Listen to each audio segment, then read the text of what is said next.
Here's another video in response to somebody who'd asked about for a tour of the shop and specifically asked what supplies and workspace and other things he absolutely needs. And frankly, not much, but I'm going to give you a tour of the place anyway.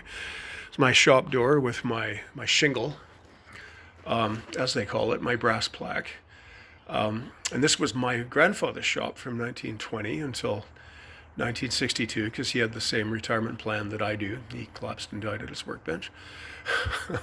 One of my earliest memories is standing on a milk crate to shine this thing with a lick of Brasso in the morning while I was waiting for the tea to boil. So when I decided, having moved back into the old house, I'd hang my own shingle, and I don't think the sign maker completely understood or completely got it when I said that I didn't want a protective coating on this thing because I wanted to shine it. He didn't get it. Anyhow, there we go. In through the door, pardon the fumbling, because once again we're doing this one-handed. Down the stairs, and the first thing we see is Hector. He used to have a cigarette hanging out of his face. I'm glad he's given up that habit because it'll kill him. Various souvenirs and stuff like that. A pair of side drums. I'm not a drummer. I'd like to call myself a piper, but I don't practice enough anymore, so even that could come under review. So I have my pipes laying out so that I can take a break, and rather than waste time on Reddit or something like that, I'll pick up my instrument and play. I have shelves for material waiting to be turned into kilts. Now, I am incredibly fortunate in that I have my own space to work, my own dedicated space that people aren't coming through and upsetting things. I'm incredibly fortunate, but you don't need that space. You do need a place to put things, though. So if you've got materials, you need a place where they can be put away, where sticky-fingered little urchins won't mess with them, where pets won't mess with them, where they won't get dirty or repurposed by somebody else. So I've got my storage space, I've got my work table, and above my work table, I'm going to have to move around a bit so we don't get glare from the lights. I have my scissors, also my good scissors, my good shears, Tailors shears, which I keep put away in their box back there. I have my threads, that big white ball, the white tube of thread is for basting.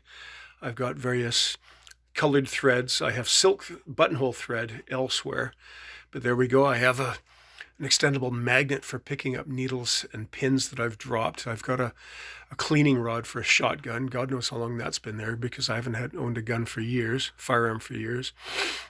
Oh, what else? I've got all my needles, which I keep shoved through a piece of wool cloth just hanging down. This might be an old piece of lining material, I think, from an old army kilt. I've got a little tray where I have my chalk, both wax chalk and clay chalk, and my pins and a seam ripper. I've got a drawer where I have various bits and bobs, leatherworking materials and such, and my tray of gauges, spare thread. Second drawer with buckles and straps and a lint brush and a few other things. What else? Geez, a sewing machine, which I frankly never use. My apprentice uses it when he's working on coats or trews or trousers and such like that. As I've mentioned elsewhere, and somewhat heatedly, there's no place for a machine sewn seam in a bespoke kilt. So I got this because it's the relic of another master tailor. This was his personal machine.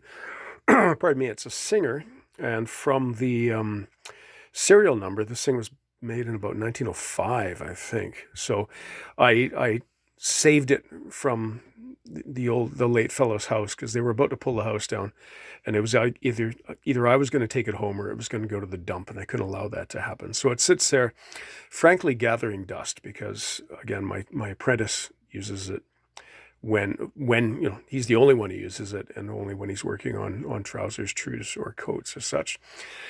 Oh yeah, various of my good clothes hanging up. My love, what we soldiers call my I love me wall, my various accommodations and commissions and such like that, and that spills over. Kukris. A man cannot have too many kukris in the house. A few relics of the Great War from friends and such. A bugle, which I must learn to play in time for next year's Remembrance Day. My two supervisors here, my daughter, although never a girly girl, she wanted to get in with the crowd of girls at her school, and apparently it was the price of admission was being the sort of person who played with Barbies. So I got her a couple of Barbies and a couple of Kens, and after a while she said, yes, sod that for a game of soldiers. And so I made a couple of kilts for her Kens, and there they are. So looking over here, we have a proper tailor's bench, which I've mentioned elsewhere, and this is built to my apprentice's specification. It's about waist high, and it's about 11 feet long. It's long enough that you can unroll a piece of cloth on it to strike a suit or anything else. Again, it's nice to have, but it's not essential. What I would consider essential? Yeah, sure, a place to work, but as I said, also a place to put things away, the needles, the threads, the scissors. I hope that answers the question, because it's pretty much all I've got to offer. Oh, and a ton of storage space down here. And then in the other rest of the unfinished basement, there's several bags of airtight bags of cloth being kept safe from the moths. Lighting, there's something I should mention, that it's absolutely vital that you have good lighting, and that when you're working, that, and this isn't hardly set up at all, is it? But when you're working, that the point you're working on, whatever it might be, isn't in the shade, right? It's got to be directly lit. And to that end, again, I have these clamp pot lights, which I can move around as need be. And as you can see, I've done so until I found the optimum location, then just left them alone.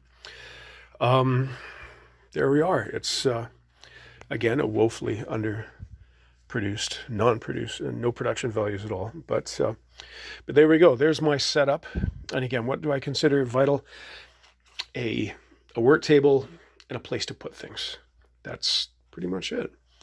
There we go. Disjointed and rambling as always. But, one last thing, of course, up on the wall, the clock, my subtle, not so subtle reminder that client's waiting on his work, and perhaps I shouldn't be talking about things. I should get back to sewing. Cheers.